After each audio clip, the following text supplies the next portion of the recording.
प्रेक्षक हो नमस्कार. मराठी ऑल अपडेट मध्ये आपल्या सगळ्यांचं मनपूर्वक स्वागत. खिशामध्ये ठेवा ही एक वस्तू, सर्व अडलेली कामं होतील पूर्ण.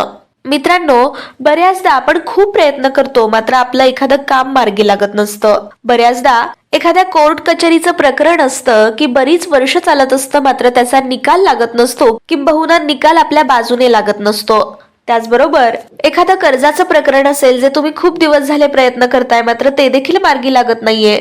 अशी अनेक कामं असतात जी कायम रखडलेली असतात आणि पूर्णत्वास जात नसतात.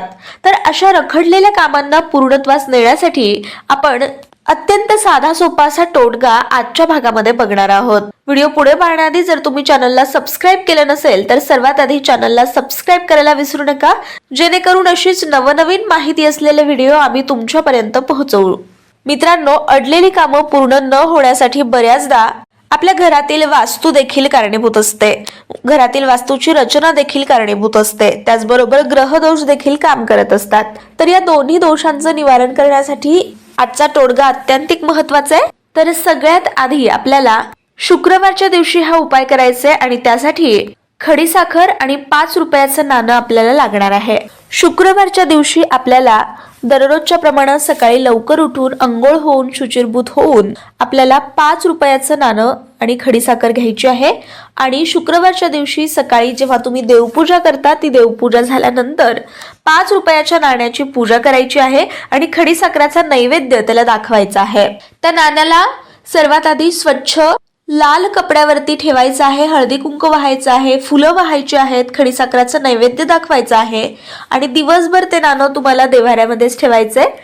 माता लक्ष्मीचा फोटो जर तुमच्या देव्हाऱ्यात असेल किंवा मूर्ती असेल तर त्या मूर्तीसमोर लाल कपडा अंतरून या 5 रुपयाच्या नाण्याची पूजा केली तरी चालेल.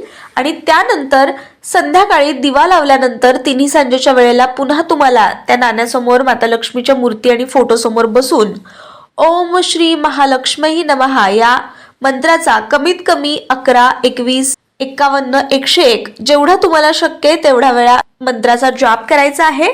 आणि त्यानंतर संध्याकाळच्या दिवशी जी खडीसाखर तुम्ही नैवेद्य म्हणून दाखवलेली होती, ती खडीसाखर तुम्हाला खाऊन टाकायची, स्वतः ग्रहण करायची आहे. आणि त्यानंतर त्या लाल कपड्यामध्ये जे 5 रुपयाचं नाणं तुम्ही ठेवलेलं आहे त्याच्यावरती थोड्याशा अक्षता टाकून मनोभावे नमस्कार करून त्याची एक पोटली बांधायची आहे.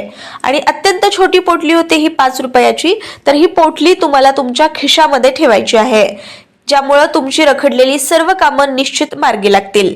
तर आजचा हा व्हिडिओ कसा वाटला ते आम्हाला नक्की कळवा.